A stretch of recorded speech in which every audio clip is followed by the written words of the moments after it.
Part 4. A Voyage to the Country of the Houyhnhnms. Chapter 10. The author's economy and happy life among the Houyhnhnms, his great improvement in virtue by conversing with them, their conversations. The author has notice given him by his master that he must depart from the country. He falls into a swoon for grief, but submits. He contrives and finishes a canoe by the help of a fellow servant, and puts to sea at a venture. I had settled my little economy to my own heart's content. My master had ordered a room to be made for me after their manner, about 6 yards from the house, the sides and floors of which I plastered with clay, and covered with rush mats of my own contriving. I had beaten hemp, which there grows wild, and made of it a sort of tickling. This I filled with the feathers of several birds I had taken with springs made of Yahoo's hairs, and were excellent food. I had worked 2 chairs with my knife, the sorrel nag helping me in the grosser and more laborious part. When my clothes were worn to rags, I made myself others with the skins of rabbits, and of a certain beautiful animal, about the same size, called Nahono, the skin of which is covered with a fine down. Of these I also made very tolerable stockings. I soled my shoes with wood, which I cut from a tree, and fitted to the upper leather, and when this was worn out, I supplied it with the skins of Yahoos dried in the sun. I often got honey out of hollow trees, which I mingled with water or ate with my bread. No man could more verify the truth of these 2 maxims, that nature is very easily satisfied, and that necessity is the mother of invention. I enjoyed perfect health of body and tranquillity of mind. I did not feel the treachery or inconsistency of a friend, nor the injuries of a secret or open enemy. I had no occasion of bribing, flattering, or pimping, to procure the favour of any great man or his minion. I wanted no fence against fraud or oppression. Here was neither physician to destroy my body, nor lawyer to ruin my fortune, no informer to watch my words and actions, or forge accusations against me for hire. Here were no gibers, censures, backbiters, pickpockets, highwaymen, housebreakers, attorneys, bawds, buffoons, gamesters, politicians, wits, splenetics, tedious talkers, controvertists, ravishers, murderers, robbers, virtuosos, no leaders or followers of party and faction, no encouragers to vice by seducement or examples, no dungeon, axes, gibbets, whipping posts, or pillories, no cheating shopkeepers or merchants, no pride, vanity, or affectation, no fops, bullies, drunkards, strolling whores, or poxes, no ranting, lewd, expensive wives, no stupid, proud pedants, no importunate, overbearing, quarrelsome, noisy, roaring, empty, conceited, swearing companions, no scoundrels raised from the dust upon the merit of their vices, or nobility thrown into it on account of their virtues, no lords, fiddlers, judges, or dancing masters. I had the favour of being admitted to several Houyhnhnms, who came to visit or dine with my master, where his honour graciously suffered me to wait in the room and listen to their discourse. Both he and his company would often descend to ask me questions, and receive my answers. I had also sometimes the honour of attending my master in his visits to others. I never presumed to speak, except in answer to a question, and then I did it with inward regret, because it was a loss of so much time for improving myself. But I was infinitely delighted with the situation of a humble auditor in such conversations, where nothing passed but what was useful, expressed in the fewest and most significant words; where, as I have already said, the greatest decency was observed, without the least degree of ceremony; where no person spoke without being pleased himself, and pleasing his companions;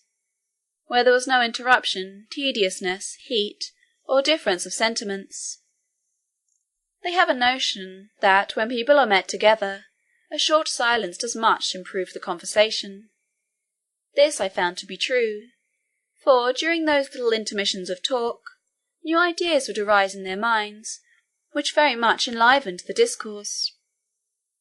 Their subjects are generally on friendship and benevolence, on order and economy, sometimes upon the visible operations of nature, or ancient traditions, upon the bounds and limits of virtue, upon the unerring rules of reason, or upon some determinations to be taken at the next General Assembly, and often upon the various excellencies of poetry. I may add, without vanity,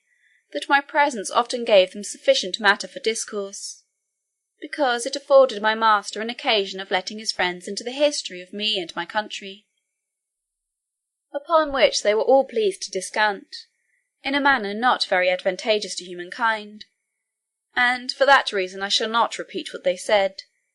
only I may be allowed to observe, that his honour, to my great admiration, appeared to understand the nature of Yahoos much better than myself. He went through all our vices and follies, and discovered many which I had never mentioned to him, by only supposing what qualities a Yahoo of their country, with a small proportion of reason, might be capable of exerting, and concluded, with too much probability, how vile as well as miserable such a creature must be. I freely confess that all the little knowledge I have of any value was acquired by the lectures I received from my master, and from hearing the discourse of him and his friends, to which I should be prouder to listen than to dictate to the greatest and wisest assembly in Europe. I admired the strength, comeliness, and speed of the inhabitants, and such a constellation of virtues in such admirable persons produced in me the highest veneration. At first, indeed, I did not feel the natural awe which the Yahoos and all other animals bear toward them, but it grew upon me by degrees much sooner than I imagined, and was mingled with respectful love and gratitude, that they would condescend to distinguish me from the rest of my species, or the human race in general. I considered them, as they really were, Yahoos in shape and disposition, perhaps a little more civilized, and qualified with the gift of speech, but making no other use of reason than to improve and multiply those vices whereof their brethren in this country had only the share that nature allotted them. When I happened to behold the reflection of my own form in a lake or fountain, I turned away my face in horror and detestation of myself, and could better endure the sight of a common Yahoo than of my own person. By conversing with the Houyhnhnms and looking upon them with delight, I fell to imitate their gait and gesture, which is now grown into a habit, and my friends often tell me, in a blunt way, that I trot like a horse, which, however, I take for a great compliment. Neither shall I disown, that in speaking I am apt to fall into the voice and manner of the Houyhnhnms, and hear myself ridiculed on that account, without the least mortification. In the midst of all this happiness, and when I looked upon myself to be fully settled for life, my master sent for me one morning a little earlier than his usual hour. I observed by his countenance that he was in some perplexity, and at a loss how to begin what he had to speak. After a short silence he told me, he did not know how I would take what he was going to say, that in the last General Assembly, when the affair of the Yahoos was entered upon, the representatives had taken offence at his keeping a Yahoo, meaning myself, in his family, more like a Houyhnhnm than a brute animal; that he was known frequently to converse with me, as if he could receive some advantage or pleasure in my company; that such a practice was not agreeable to reason or nature, or a thing ever heard of before among them. The assembly did therefore exhort him either to employ me like the rest of my species, or command me to swim back to the place whence I came. That the first of these expedients was utterly rejected by all the Houyhnhnms who had ever seen me at his house or their own, for they alleged that because I had some rudiments of reason, added to the natural pravity of those animals, it was to be feared I might be able to seduce them into the woody and mountainous parts of the country, and bring them in troops by night to destroy the Houyhnhnms' cattle, as being naturally of the ravenous kind and averse from labour. My master added, that he was daily pressed by the Houyhnhnms of the neighbourhood to have the assembly's exhortation executed, which he could not put off much longer. He doubted it would be impossible for me to swim to another country, and therefore wished I would contrive some sort of vehicle, resembling those I had described to him, that might carry me on the sea, in which work I should have the assistance of his own servants, as well as those of his neighbours. He concluded, that, for his own part, he could have been content to keep me in his service as long as I lived, because he found I had cured myself of some bad habits and dispositions, by endeavouring, as far as my inferior nature was capable, to imitate the Houyhnhnms. I should here observe to the reader, that a decree of the General Assembly in this country, expressed by the word Hunholnyayen, which signifies an exhortation, as near as I can render it, for they have no conception how a rational creature can be compelled, but only advised or exhorted, because no person can disobey reason without giving up his claim to be a rational creature. I was struck with the utmost grief and despair at my master's discourse, and being unable to support the agonies I was under, I fell into a swoon at his feet. When I came to myself, he told me that he concluded I had been dead, for these people are subject to no such imbecilities of nature. I answered in a faint voice, that death would have been too great a happiness; that, although I could not blame the assembly's exhortation, or the urgency of his friends, yet, in my weak and corrupt judgment, I thought it might consist with reason to have been less rigorous; that I could not swim a league, and probably the nearest land to theirs might be a distance above 100; that many materials, necessary for making a small vessel to carry me off, were wholly wanting in this country, which, however, I would attempt, in obedience and gratitude to his honour, although I concluded the thing to be impossible, and therefore looked on myself as already devoted to destruction; that the certain prospect of an unnatural death was the least of my evils; for supposing I should escape with my life by some strange adventure, how could I think with temper of passing my days among Yahoos, and relapsing into my old corruptions, for want of examples to lead and keep me within the paths of virtue; that I knew too well upon what solid reasons all the determinations of the wise Houyhnhnms were founded, not to be shaken by arguments of mine, a miserable Yahoo; and therefore, after presenting him with my humble thanks for the offer of his servant's assistance in making a vessel, and desiring a reasonable time for so difficult a work, I told him I would endeavour to preserve a wretched being, and if I ever returned to England, was not without hopes of being useful to my own species, by celebrating the praises of the renowned Houyhnhnms, and proposing their virtues to the imitation of mankind. My master, in a few words, made me a very gracious reply, allowed me the space of 2 months to finish my boat, and ordered the sorrel nag, my fellow servant, for so at this distance I may presume to call him, to follow my instruction, because I told my master that his help would be sufficient, and I knew he had a tenderness for me. In his company my first business was to go to that part of the coast where my rebellious crew had ordered me to be set on shore. I got upon a height, and looking on every side into the sea, fancied I saw a small island towards the north-east. I took out my pocket glass, and could then clearly distinguish it above 5 leagues off, as I computed, but it appeared to the sorrel nag to be only a blue cloud, for as he had no conception of any country beside his own, so he could not be expected in distinguishing remote objects at sea, as we who so much converse in that element. After I had discovered this island, I considered no further, but resolved it should, if possible, be the first place of my banishment, leaving the consequence to fortune.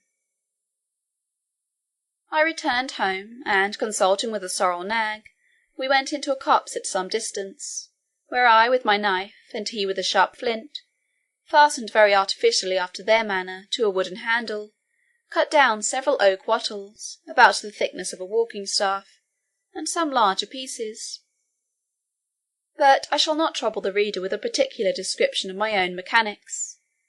Let it suffice to say, that in 6 weeks' time, with the help of the sorrel nag, who performed the parts that required most labour, I finished a sort of Indian canoe, but much larger,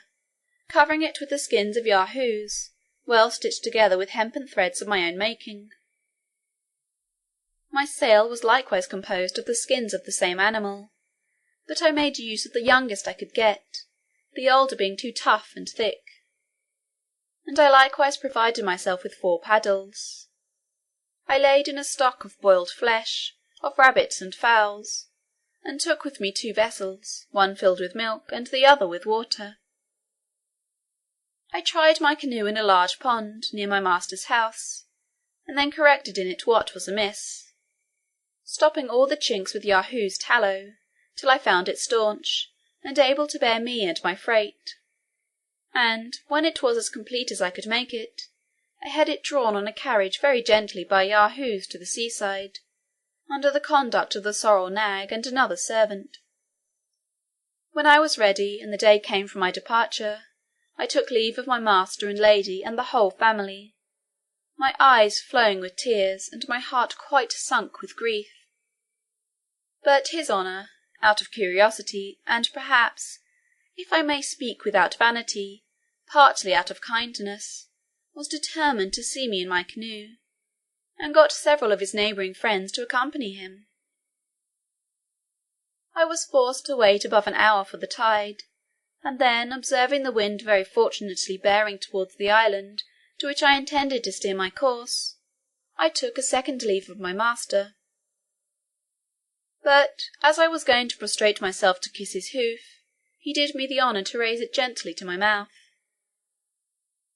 I am not ignorant how much I have been censured for mentioning this last particular. Detractors are pleased to think it improbable that so illustrious a person should descend to give so great a mark of distinction to a creature so inferior as I. Neither have I forgotten how apt some travellers are to boast of extraordinary favours they have received. But if these censures were better acquainted with the noble and courteous dispositions of the Houyhnhnms, they would soon change their opinion. I paid my respects to the rest of the Houyhnhnms in his honour's company. Then, getting into my canoe, I pushed off from shore. Chapter 10.